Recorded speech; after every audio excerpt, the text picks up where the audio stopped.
میری ایک بڑی ہمبل اوپینین ہے، وہ میں کسی میرے بھائی کو ناگوار گزرے تو میں اس کے اوپر معذرت خواہ ہوں کہ جب مسلم حکمرانوں کے، میں کوئی خاص پاکستان کی بات نہیں کر رہا، جب مسلم حکمرانوں کی جائیدادیں، ان کے بچے،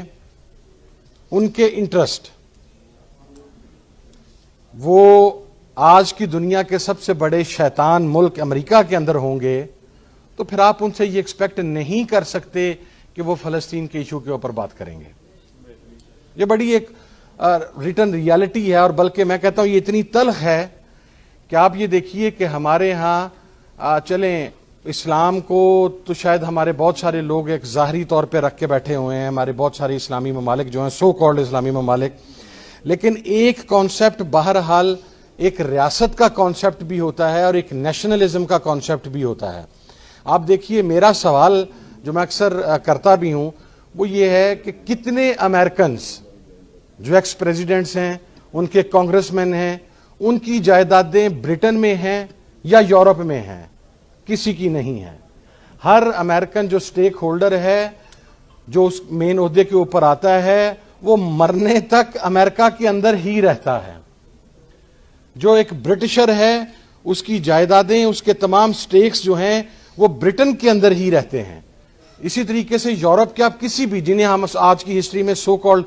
ڈیولپڈ کنٹریز کہتے ہیں، وہاں کا فینومینا تو یہ ہے۔ لیکن اگر ہم اسلامک ورلڈ کی بات کریں تو پھر آپ ایک اینڈ سے سٹارٹ ہوں، الا ماشاءاللہ ایک دو اسلامی ممالک کو شاید نکال کے، آپ کے ہر حکمران کی جائیداد بھی اپنے رسپیکٹو کنٹری سے باہر ہے، اس کی اولاد بھی رسپیکٹو کنٹری سے باہر ہے، اس کا انٹرسٹ بھی رسپیکٹو کنٹری سے باہر ہے۔ بلکہ میرے سے پہلے فرت اللہ بابر صاحب نے ایک بات کی، میرا اس کے اوپر بڑا ایک کلیئر سٹانس ہے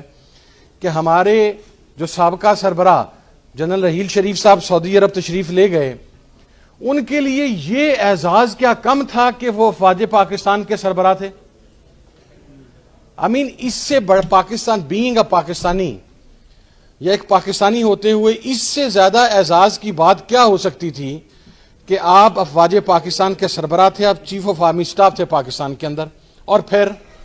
پسند آئے یا نہ آئے بہرحال طاقت بھی آپ کے ہاتھ میں تھی، تمام چیزیں آپ کے ہاتھ میں تھیں۔ اور ایک کانسیپٹ ہوتا ہے کہ ریاست کے یہ جو ذمہ داران ہوتے ہیں،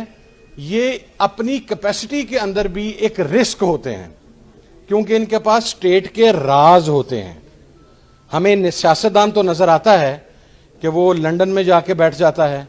یا وہ برٹن میں، وہ یورپ میں جا کے بیٹھ جاتا ہے، لیکن ہمیں پاکستان کا وہ سابقہ چیف جسٹس نظر نہیں آتا جو اپنی چیف جسٹس کے عہدے سے اترتے اپنی پوری فیملی کو لے کے امریکہ میں سیٹل ہو جاتا ہے۔ ہمیں پاکستان کا وہ جرنل نظر نہیں آتا جس کی زندگی میں ہی اس کی پوری فیملی وہاں پر سیٹل ہو چکی ہوتی ہے۔ ہماری ٹاپ سیکرٹ جسے ہم پریمیئر سیکورٹی ایجنسی کہتے ہیں، اگر اس کے سربراہان یو اے ای کے یا کسی اور ملک کے پے رول کے اوپر بیٹھے ہوں گے تو پھر کیا آپ یہ امید نہیں کر سکتے کہ ہماری ریاست کے راز دوسروں کے ہاتھ میں جا سکتے ہیں؟ ہماری ریاست، اور یہ پوری دنیا کے اندر آپ جا کر دیکھ لیں، کم از کم میرے نالج میں نہیں ہے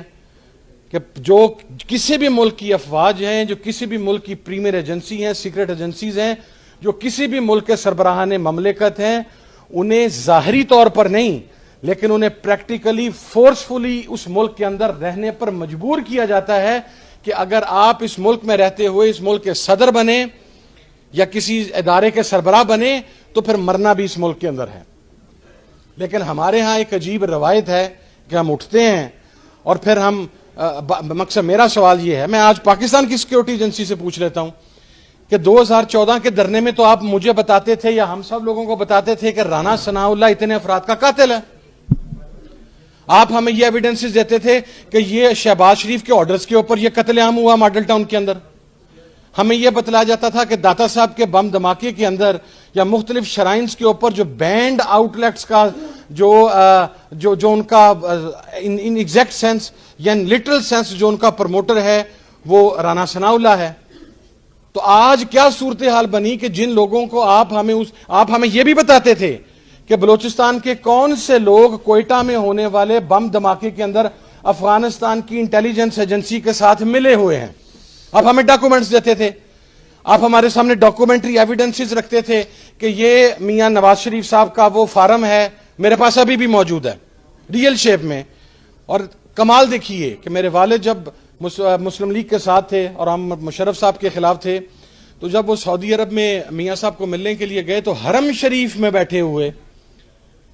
ابا نے یہ پوچھا کہ میاں صاحب پاکستان میں بات ہو رہی ہے کہ آپ کا کوئی ایگریمنٹ سائن ہو گیا.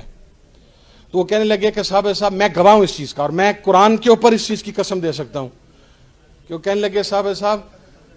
جھوٹ بولا جا رہا ہے, میں حرم شریف کے اندر بیٹھا ہوں, یہ میرے سامنے خانہ کعبہ ہے, میرا کوئی ایگریمنٹ سائن نہیں ہوا. اور اب میرے پاس وہ ایکچوئل ایگریمنٹ ہے جس کا فائل نمبر بھی موجود ہے, جو ریکارڈ کے اندر جا کے چیک کیا جا سکتا ہے. تو پھر میرا پاکستان کے ذمہ داران سے یا ہم سب کا یہ سوال نہیں بنتا کہ جن لشکروں کے خلاف, جن کالعدم جماعتوں کے خلاف, جن طالبان نواز لوگوں کے خلاف, جن ریاست دشمن عناصر کے خلاف آپ ہمیں بتاتے رہے کہ یہ پاکستان کے غدار ہیں, یہ پاکستان آ گیا تو یہ جناب مودی کا جو ایجنڈا ہے وہ پاکستان کے اندر لے کے آئیں گے. تو آج جب وہ یہاں پر آ گئے ہیں تو آپ انہیں سیلوٹ پھر کس منہ سے کر رہے ہیں؟ پھر اس کا مقصد یہ ہے کہ پاکستان کے اندر غیر ملکی طاقتوں کا ایجنٹ بن کر یا سامراج کا ایجنٹ بن کر آپ اپنی عزت بھی کروا سکتے ہیں, آپ ایوان اقتدار میں بھی پہنچ سکتے ہیں. اور اگر آپ پاکستان کی بات کریں گے, اگر آپ یہاں پر قتل, اور سب سے پہلے تو اسلام کے اندر کنٹیمپٹ آف کورٹ کا کوئی کانسیپٹ موجود نہیں ہے. ہمارے ہاں پرابلم یہ ہے کہ ہم ان فیصلوں کو بھی ڈیفینڈ کرنا شروع کر دیتے ہیں. کنٹیمپٹ آف کورٹ کا کیا مطلب ہوا؟ جناب والا ماڈل ٹاؤن کی وہ بچی بسما آپ کی عدالتوں کے باہر رات ساری رات بیٹھی رہتی ہے, تو رات 12 بجے اس کی عدالت تو نہیں کھلتی. یہاں پر بچوں کو چائلڈ ملیسٹنس ہوتی ہے, یہاں پر ریپ ہوتا ہے, یہاں پر قتل عام ہوتا ہے, یہاں پر لوگوں کی عزتوں کے ساتھ کھیلا جاتا ہے. لیکن ہماری عدالتوں میں تو وہ کیس 20 25 سال. یہاں پر تو ایک قاتل ایم این اے وہ دبئی سے پاکستان آتا ہے, وہ ووٹ ڈال کے جاتا ہے. یہاں پر تو وہ آدمی جو کہتا تھا کہ میں پاکستان فوج کے جرنیلوں کو پاکستان کے بارڈر پر لگی ہوئی باڑ کے ساتھ لپیٹ کر تو میں انہیں کھینچوں گا, اسے آپ سپیکر کے پروڈکشن آرڈر کے بغیر قومی اسمبلی میں لے آتے ہیں ووٹ ڈالنے کے لیے. اب اسی موشن ہمیں بتایا جاتا تھا, میں ذمہ داری سے کہہ رہا ہوں, ہمیں بتایا جاتا تھا کہ یہ موشن داوڑ اور وزیر جو علی وزیر ہے یہ پاکستان کے مخالف ہیں, یہ پاکستان کے دشمن ہیں. تو جب آج انہیں وزارتیں دی جا رہی ہیں تو پاکستان کی سیکیورٹی اداروں کا کام پاکستان کی سوورینٹی کو پروٹیکٹ کرنا ہے. اگر آپ پارٹ نہیں ہیں تو پھر آپ ایسے لوگوں کے پاس کیسے یہ چیزیں جانے دے سکتے ہیں جن کو کل تک آپ ہی ہمیں بتاتے رہے کہ یہ غدار ہیں, یہ پاکستان کے مخالف ہیں, اور یہ عدالتیں ہی ہمیں بتاتی رہیں. تو میں ود آل ڈیو ریسپیکٹ, فیصلوں کی عزت ہے اور فیصلوں کی مخالفت ہے.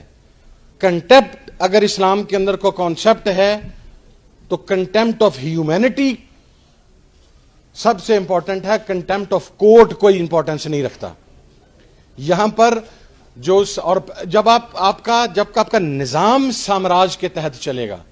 جب شریعت کا کانسیپٹ ہی موجود نہیں ہوگا. میرا سوال ہے جو اسلامی ممالک مثلاً اس میں نہ چاہتے ہوئے بھی مجھے اگزامپل کوٹ کرنی پڑتی ہے سعودی عربیہ کی, وہ شاید ایک ٹریڈیشن ہے, وگرنہ مورلی تو اس کو ہٹانے کے لیے الحمدللہ انہوں نے کام شروع کر دیا ہے کہ وہ شرعی روایات اور اسلامی روایات کو چھوڑتے چلے جا رہے ہیں, اور جو نئی رجیم وہاں پر آ رہی ہے. آپ مجھے ایران یا سعودی عرب جہاں پر شرعی سزائیں نافذ ہیں, جہاں پر اگر کسی بچی کی عزت کے ساتھ کھیلتا ہے, اگر کوئی ناجائز قتل عام کرتا ہے, اگر کوئی منشیات بیچتا ہے, اگر کوئی ریاست مخالف ہے, تو اس کو جب سرعام کرین کے اوپر لٹکا کر بازار میں لٹکایا جاتا ہے تو معاشرے میں خوف پیدا ہوتا ہے. ہمارے ہاں سزائے موت ہے, یا تو آپ کے لیے پرابلم یہ ہو ہماری کورٹس کے لیے کہ سزائے موت کا کانسیپٹ لا کے تو ہم کو ویسٹ کی مخالفت, تو سزائے موت تو آپ دیتے ہیں, سزائے موت تو آپ نے اپنے سابقہ حکمرانوں کو بھی دی ہے, سزائے موت تو آپ نے بہت سارے کالعدم جماعتوں کے سربراہان کو بھی دی ہے جو آج آپ کے ساتھ بیٹھے ہیں. تو جب تک یہاں پر انصاف اور قانون یہاں پر نہیں آئے گا, اس وقت تک آپ کا حکمران فلسطین اور کشمیر کے لیے آواز بلند نہیں کرے گا.